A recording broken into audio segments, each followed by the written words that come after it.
Welcome to this video on the topic of networks. In this video, we're going to have a look at how we can transform the graphical representation of a network, as shown over here, to that of its algebraic representation. Algebraic representation being a connectivity matrix. Now this can be done in two simple steps.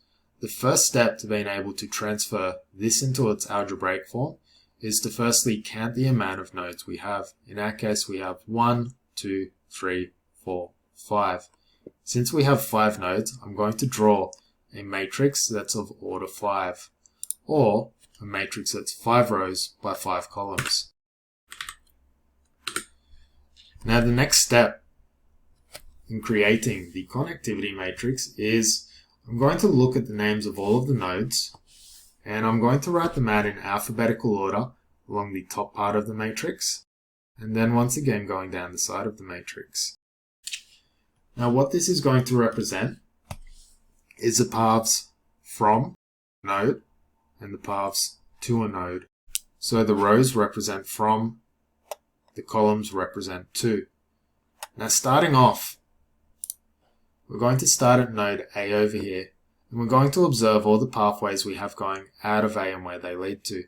So if we look for node A, we have a edge that's going to take us from A down to D, and we also have an edge that's going to take us from A across to B.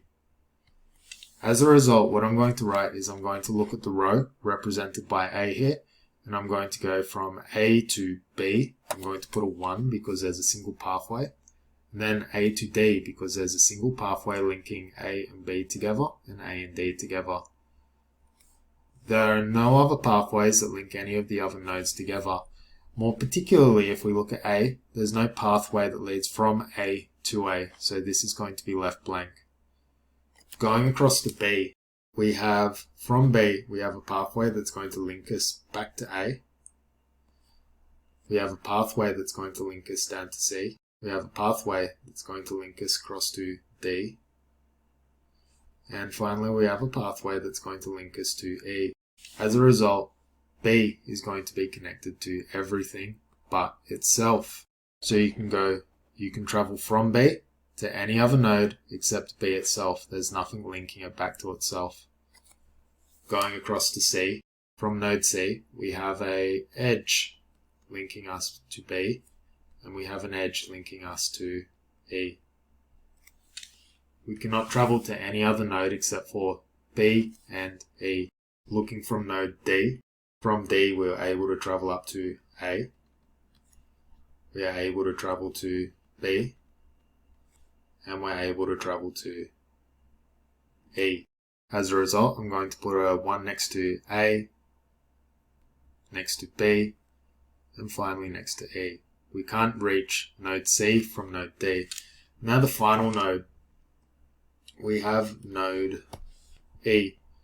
From E, we're able to travel from E to C, from E up to B, and from E up to D.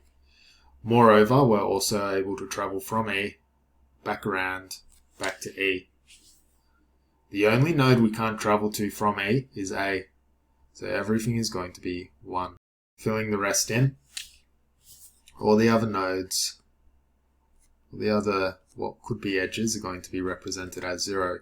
0 represents that there's no connection between the nodes at all, or at least no traversable connection. Now the final thing we need to do to finish off the connectivity matrix is we have to give it a name. By convention, we typically name connectivity matrices C. This stands for connectivity. So what we have over on the right here is the algebraic representation of the graph we have on the left here.